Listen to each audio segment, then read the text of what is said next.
Welcome to the Transformation Institute's podcast. This podcast will break down what real change is and how we think is instrumental to that change. In a society that often looks sideways at individuals telling us how to think, we will reveal and expose a barrage of thought manipulations and mind programming being imposed upon us unaware daily. Each week, we'll explore the awareness, strategies, tools, and mindsets needed to recognize, survive, and thrive amidst change. We'll feature insightful interviews and conversations with knowledgeable individuals and share inspiring stories of average people who have navigated their journeys of transformation and sharing their hard-won wisdom and practical advice. Whether you're seeking a shift in career, relationships, or personal well-being, this podcast is your guide to unlocking your full potential and embracing the exciting possibilities that lie ahead. Join us as we embark on this transformative journey together. Here's our host, Omari, Jahi. All right, what's happening, everyone? Welcome to the Transformation Institute podcast for change. I'm your host, Omari, Jahi, and we thank you for being on today.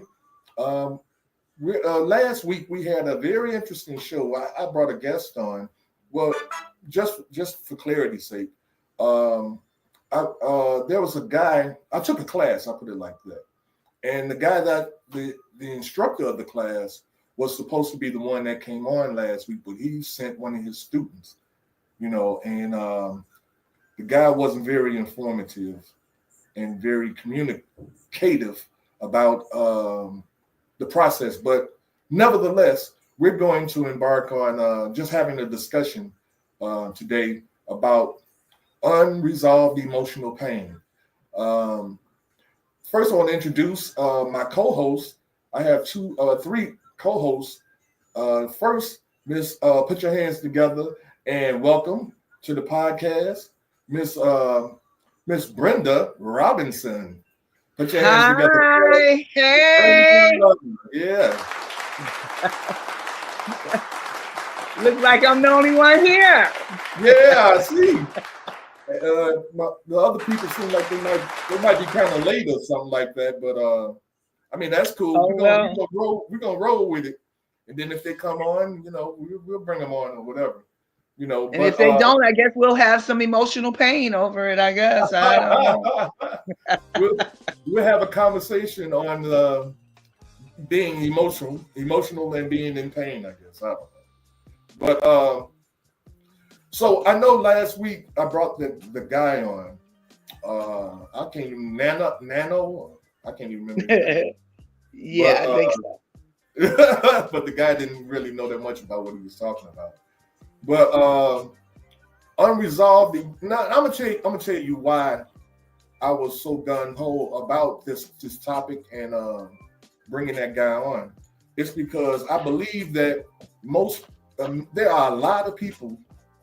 I mean, if I was to give it a percentage, I would probably say 90% of the people on the planet Earth are experiencing emotional or unresolved emotional trauma and pain.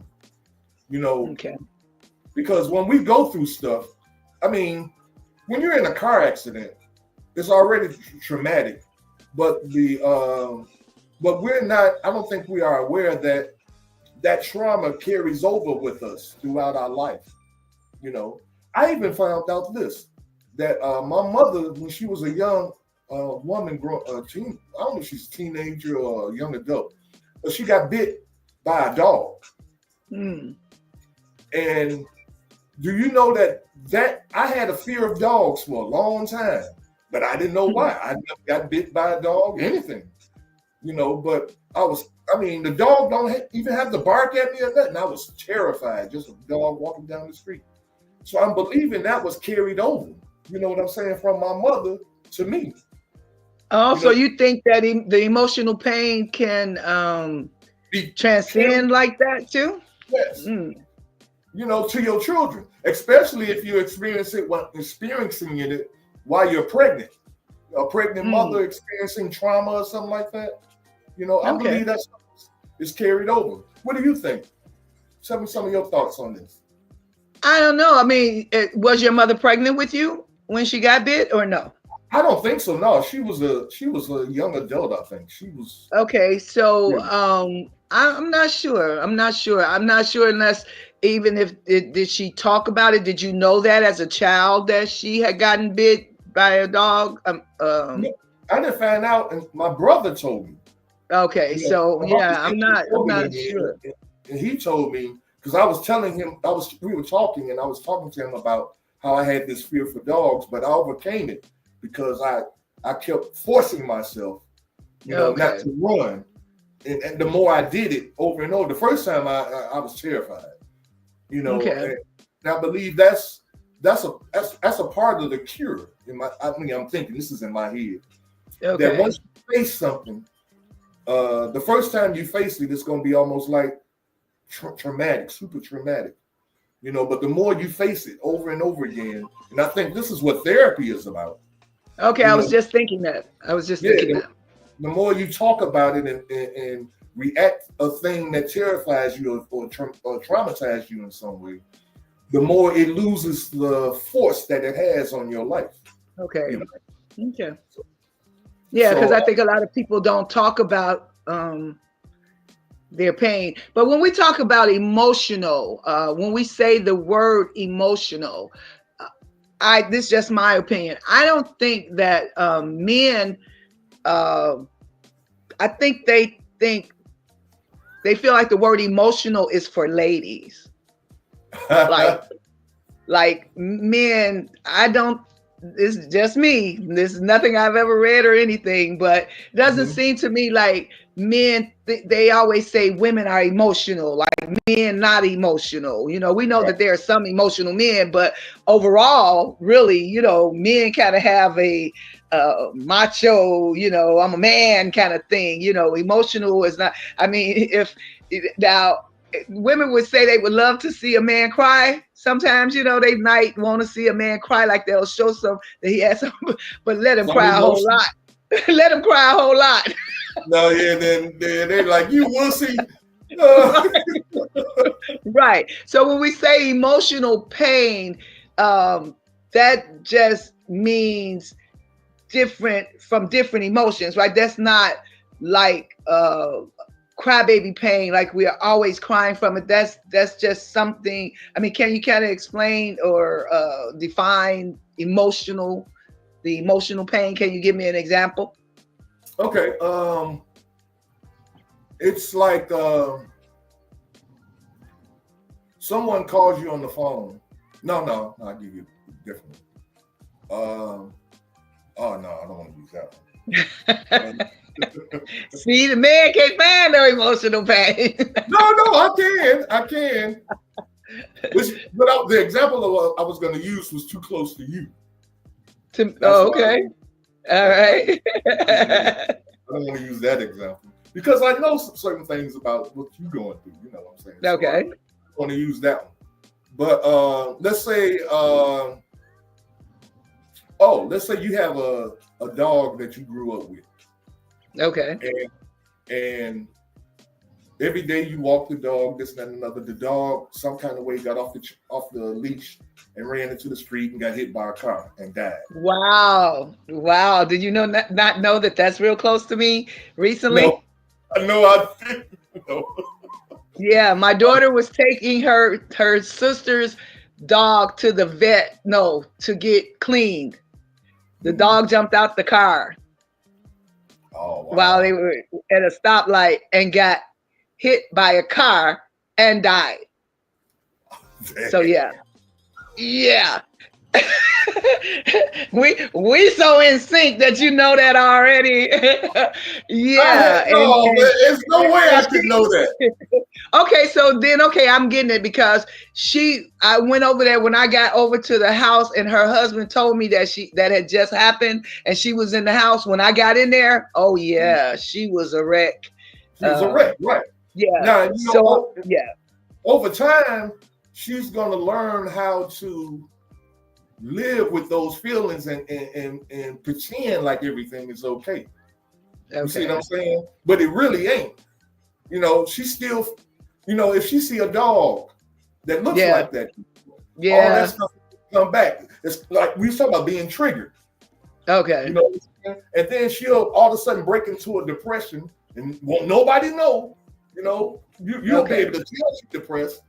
But and then somebody will ask her, you okay? Are you all right? And like, what's the normal response? I'm fine. I'm okay. Yeah, I'm good. Yeah. But they be lying, you know, because nobody wants to deal with that. You know, and that's I believe that's part of the challenges that we're having in our families and our communities, is that we don't want to deal with that emotional pain. Having a discussion about it, how it makes you feel and things of that nature. Okay. You know, we don't want to do that, and that's why we're constantly compounding emotional pain on top of emotional pain. You know, because we're not dealing with it. Yes, you have okay. Let's say the dog died, right? The next week, you get a letter in the mail. Your grandfather in down south passed, and he was a close. You guys were close. The two of them were close, right? Mm-hmm. And so now there's some more pain piled on top of it. You know. Yeah. You and find out they're laying everybody off. Yeah. You know. So you don't know how you're gonna go from you first you was living paycheck to paycheck. Now you living no check to no check. You know? And so now you pile that on top of that. You see what I'm saying? And we walking around with all that, and at some point when you explode, you know what I'm saying? Either they're gonna put you in a psychiatric hospital, say you're crazy, and put you on some medication, because that's all they do. You know, put you on some kind of medication, saying that you're emotional. Or somebody put a comment in. Let's see who's this. Oh, this is hey man. Well, we got one follower that we know is a ride or die. We got a ride or die. Well, it's three people. Can you see this up here at the top? No. You don't see nothing? Oh, nope. Okay. Got it. Yeah, I can see how many people watching us. Oh, okay. Okay. Yeah. Okay, so when we're talking about emotional, unresolved emotional pain, are we talking to give some, suggestions, or can we even give suggestions if we're people who have some unresolved emotional pain? The best people, I think, well, this is just my personal thought, but the best, oh, it is Vanessa. She finally made it. Hey, Ness. We're live. Hi, Vanessa. Hey, we can't hear you. You muted. She cute though. Look at her. I'm sorry. You know what? All this time, I thought I was in the studio in the background. Okay, I'm sorry. Are you dealing with unresolved emotional pain? Girl, I'm dealing with emotional pain at the moment. Yeah, but when you came on, Vanessa, Brenda had asked me, are people, because I was saying that I believe that like 90% of people are experiencing this unresolved emotional pain or emotional trauma, which is basically the same thing. Would a person that's experiencing emotional pain, would they be the best person to help somebody else that has emotional pain? I think that was like your question. Yeah. Was it, Brenda? Yeah, Right. we're on here. If we have our own unresolved pain, can we give others who's listening? Can we give them any help? Can we give anything we say? Can it help them?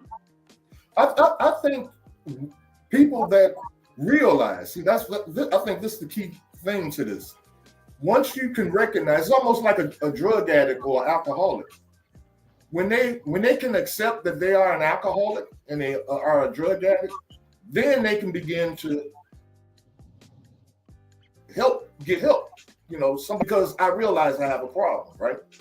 So a person that knows that they have emotional trauma or pain that they've experienced, and like we were talking about, it's been compounded, and it's all just building up, and all we do is just suppress it and suppress it and suppress it.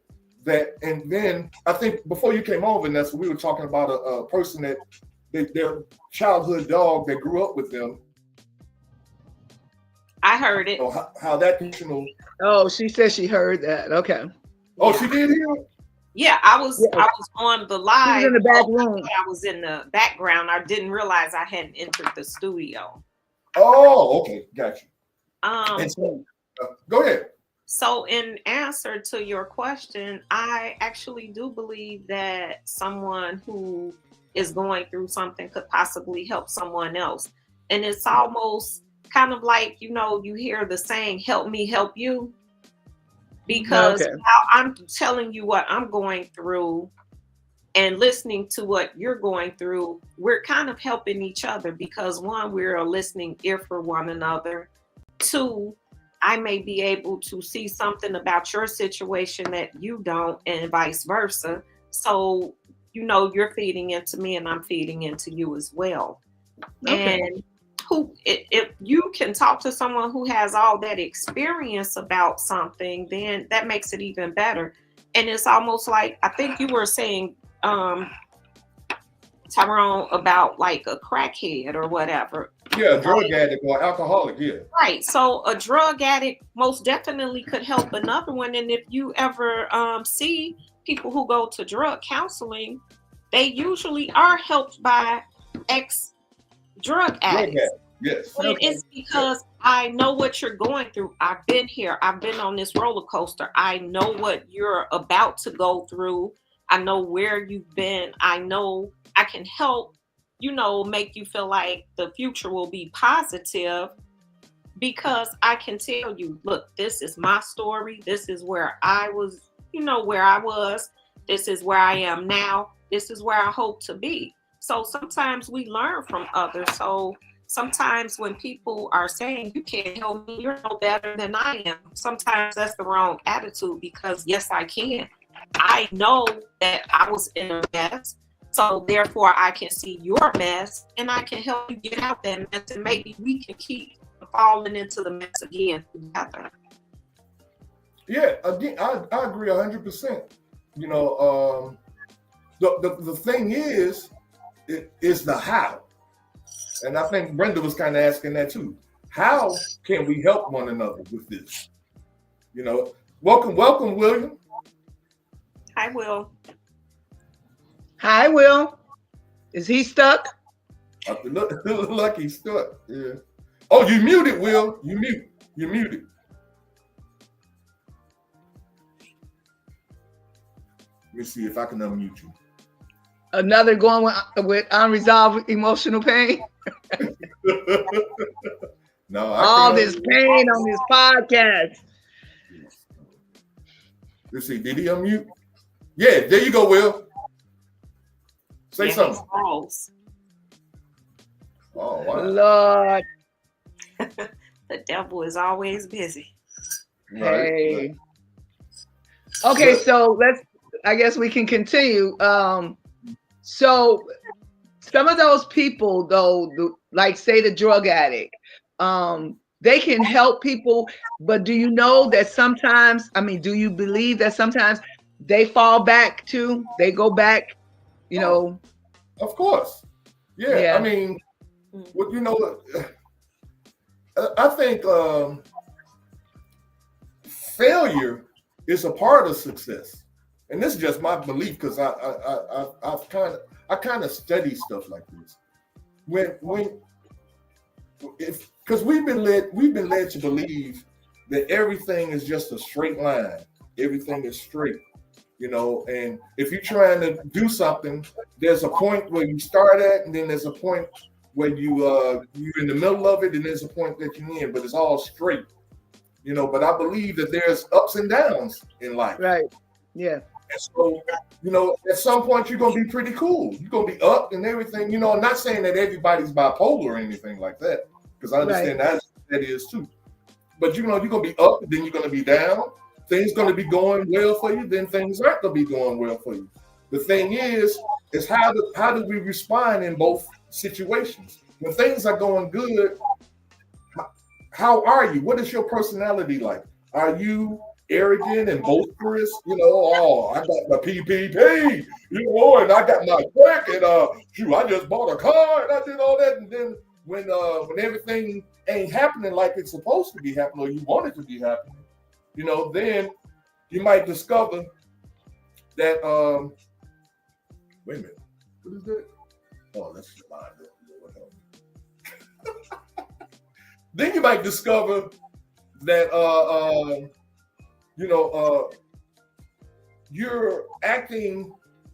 you're not so public now. You know, first you were so boisterous and out there. Let's say you're on social media posting all your stuff, you sitting up there with all that money and everything, you showing it all on social media. Then all of a sudden the money gone, the PPP, all that stuff is gone now, and no social media posts. You know, because you're depressed now, or maybe you'll be on social media. You say stuff like, "Y'all pray for me because I don't know what happened to God, but God just ain't with me no more." You know, and stuff like that. You know, I think we should be feeling blessed. We should feel blessed regardless of what we have or what we're going through, because the ups and downs is only making us stronger, you know, for the duration of life. So I think that a person that's a drug addict and that they slip, because I think I told you guys I used to be a drug addict, right? Yeah. Yeah, I know y'all believe it, but I did, and I was one for like 15 years. Wow. You know? And I went into drug rehab and stuff like that, you know, a 6-month bid and this, that, and another, and come out. And I was cool for a moment. But then, because the real challenge we never address, they don't address this stuff in drug rehabilitation. When you go into AA and NA, they have you talk, they make you to talk about your problem. You know, you've seen it on TV. They sit in a circle and everything and say, "Hey, I'm Tyrone. I'm a drug addict. Hey, Tyrone." And then you're supposed to tell your story, right? Well, there are a lot of people that don't tell their story. You know, you've seen them. They be like, "I'm cool. No, I'm just gonna listen." You know, and because they listen and then they get out because they've been clean for a couple of months, they think they okay. But then when they get out, because they didn't talk about it, and I believe that process of talking about it, feeling the pain, what made you want to get high and talking about it, all that is part of the solution. It's the thing that cures you, the dealing with it, the talking about it, you know.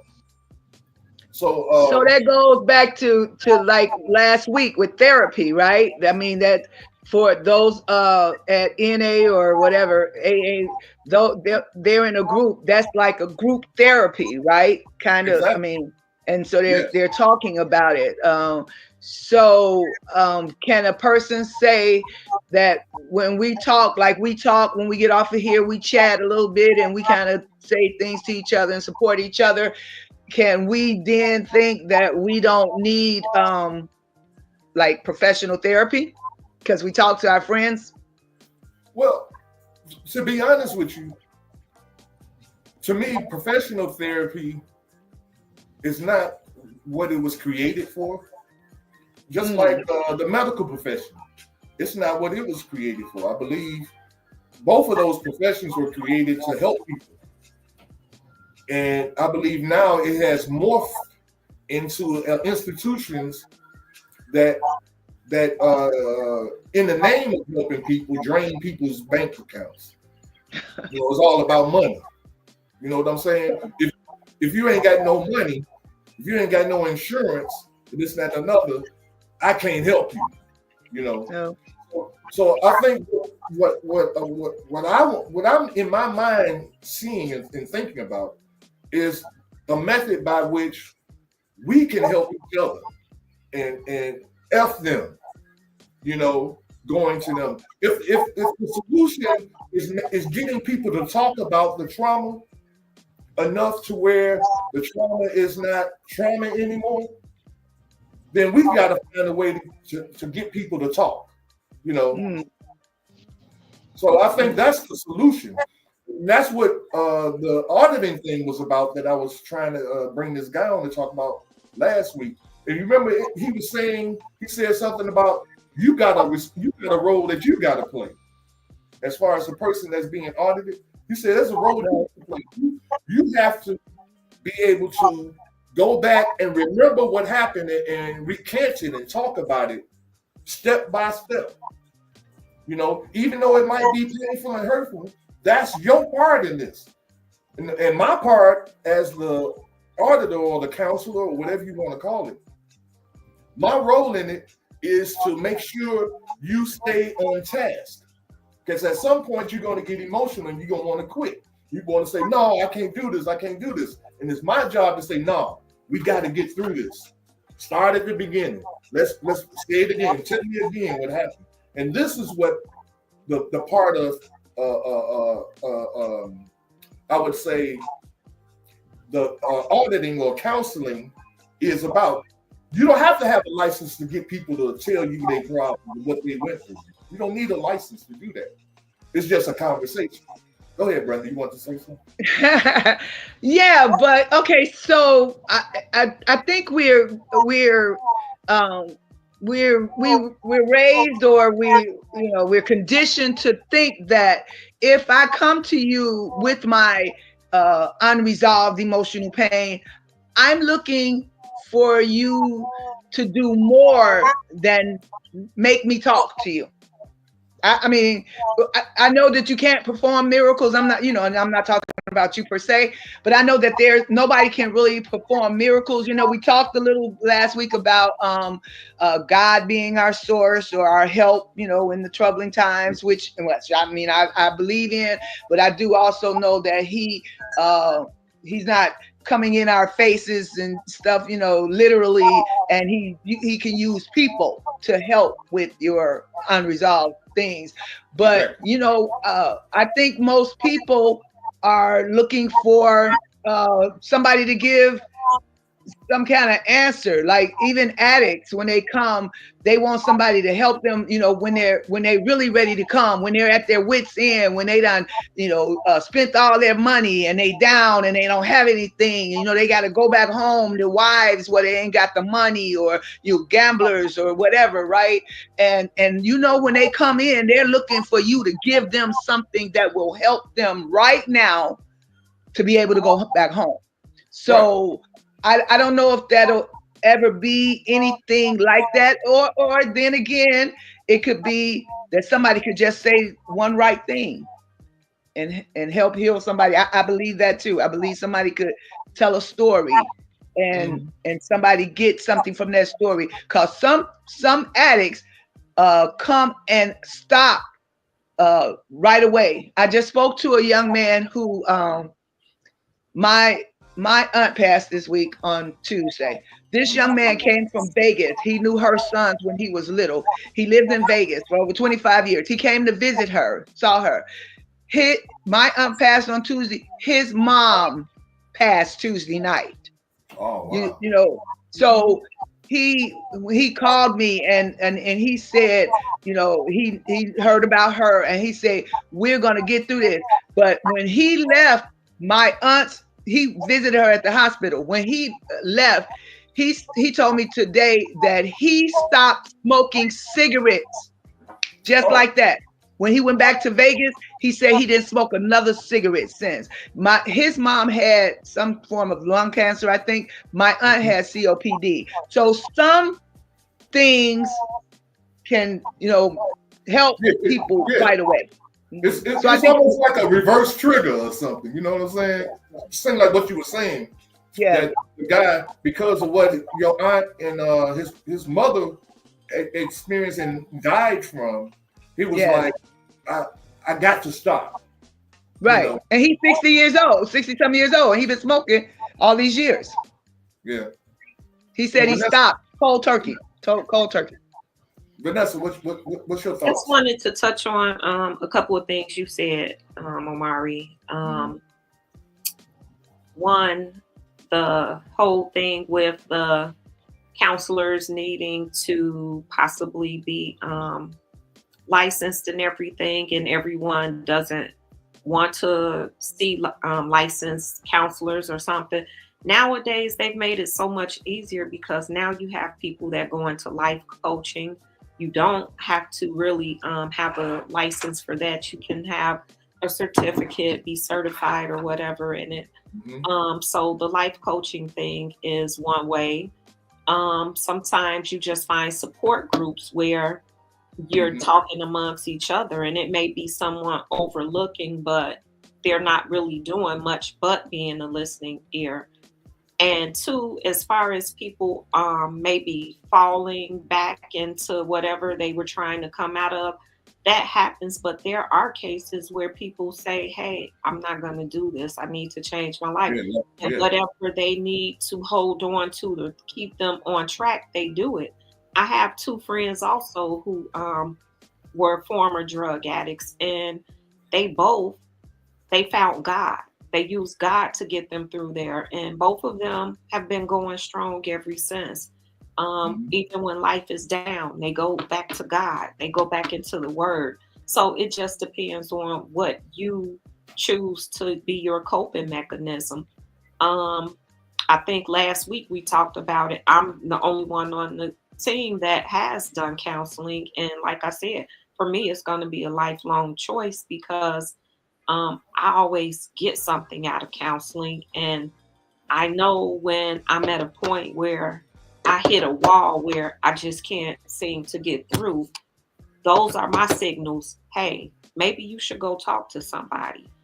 And that works for me.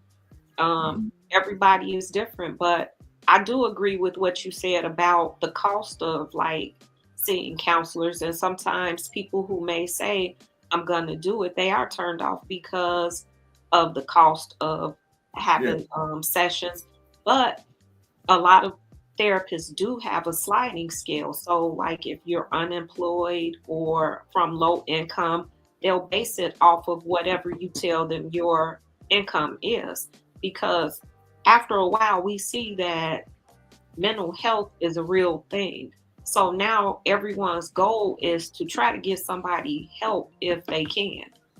And if I'm a counselor and I see that you really need to talk to someone because you're going through some real stuff, if I'm saying, no, I can't see you because you don't have the money, then shame on me because I'm not doing what I claim I started this to do.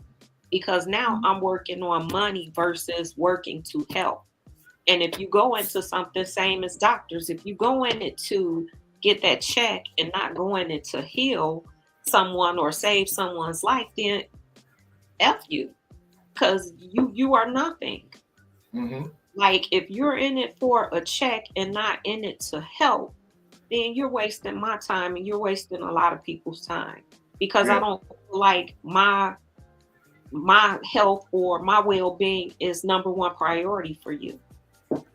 And again, and this is why a lot of people have lost faith in doctors, or psychiatrists or whatever, because it's all about the money. Even politicians, it used to be about the people. It used to be. And but it's about money. After this political year, it's gonna be a lot of people in therapy. So whatever means you have to go to get your therapy, go ahead. And like I said, by so any many means necessary. They don't use traditional therapy. Some people talk to life coaches. Some people go and do things like yoga, meditation, whatever is going to heal you or seems to help you do it. Yeah. And so it's kind of time for us to close out. But and so I guess I'll go first in dealing with my closing thoughts. I think that at some point we're going to have to become our own doctors and our own therapists again, especially dealing with a Trump administration, because he's talking about taking everything away, just about healthcare, everything. Education. We're going to have to go back to basics, how it used to be. where we taught our own children. When our children were sick, we were the doctors. We were the psychiatrists. And I believe that's on the horizon for us as a nation.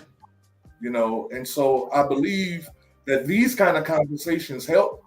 And I do believe, based on taking this auditing class, that talking about it, and then when we talk about NA and AA and how that's what they do as a point of cure. Now keep in mind that I don't believe that just talking about things for a person that's schizophrenic or a person that's been diagnosed bipolar, this or something to that effect.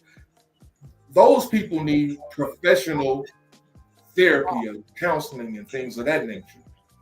I'm not talking about that. I'm talking about the average Joe Blow, Jane, and I hate to use those terms because that's white people stuff, but the average person that has experienced what we were talking about earlier, emotional trauma and stress and that stuff, and it's been piling up for years and years and years. These are the people that I feel that we can help each other, because all of us have experienced this in some way or another. So if I have a friend that I trust, then I can sit down with my friend and say, hey man, tell me about it. You have a friend. Everybody has somebody that they trust, that they can sit down, and then after them, then they do you. You see what I'm saying? I'm saying that this is kind of the mindset that I think we should be moving into, because of how healthcare is not really what it should be and what it used to be. That's my closing thoughts. Okay, my closing thought is, like you say, we're moving into that because of this, the governmental things and all the stuff that's happening. Now, I call that a God thing, where we see things looking bad, like they look bad to us, like we're about to go through some stuff.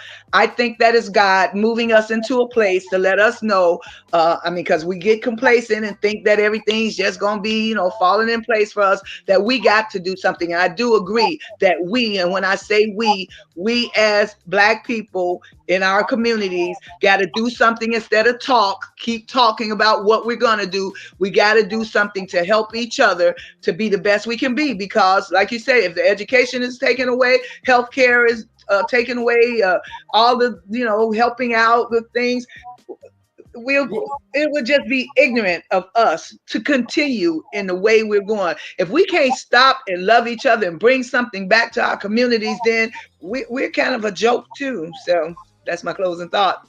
Don't want to be a joke. Well, for me, my closing thought, like I said, I think I said it last week too. I think whatever you need to do to get the help you need to improve yourself, help yourself, do it. If you seek counseling, an auditor, if you want to do yoga, meditation, whatever you need to do it, because it's beneficial. Mental health is holistic. It's your body talking to you just through a whole different system. And believe it or not, mental health, if you go so long with all of this trauma, it turns into something physical, and it affects you physically. I am proof of that. When I was 45 and suffered that mini stroke, it was due to high blood pressure and anxiety. Okay. Both of them things were taken over, and they were doing more to me than I knew.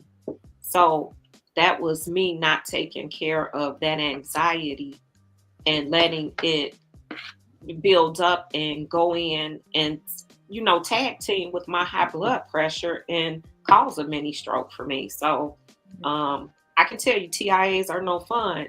But it did tell me something. I didn't want the next event to be a major stroke. So I knew I got to stay on top of this. I have to stay on top of that. Sometimes when we go through things, if we don't learn from them, they're going to affect us and make us take notice. So stay on top of it. If you, like I said, do what you need to do. Journal, draw, whatever you need to do, do it. Just don't sit around harboring in some stuff that you can't get out of. And that's my closing thought. Hey, I thank you guys for being on. You know, I love this show today. You know, I really think that there were people that were helped by this. Well, maybe if not even helped, their eyes were opened to some possibilities of how they can be helped based on what they may be going through. Next week, I would like, because when we were talking, especially when you were talking, Vanessa, it came to my mind that some of the things that we are dealing with, we talked about high blood pressure and the diabetes, we had a slight mini stroke, things of this nature. I want to talk about psychosomatic illnesses, you know, and for people that may not know what psychosomatic is, somebody just, who's this? Oh, Kim. Hey, Kim, I didn't know you was on there. Oh, hey, Kim. All right. But for people who may not know what psychosomatic is, that's when you can psych yourself out to feel sick. You know, you can have high blood pressure, but it's not really high blood pressure. Is something that you've experienced in your life. Just like last week when y'all seen that video, and you seen the guy that was trying to get his wife's attention. Yeah. Okay. Saying, and he all of a sudden he got sick because his grandmother would always give him attention and pay close attention. He was sick, and so because he wanted his wife's attention, all of a sudden he psyched himself out to be sick. You see what I'm saying? That's psychosomatic illnesses. Mm-hmm. So, you know, we're going to do some research on that, and we're going to come back next week and talk about psychosomatic illnesses and see if we can really crack the surface on how we can probably more so understand what that is, and then come up with some kind of solution as to what we can be done to help us to overcome these kind of challenges. All right. So thank you guys for being on. I'll see y'all next Thursday at 8 p.m. And until then, continue to think for a change, all right? Peace.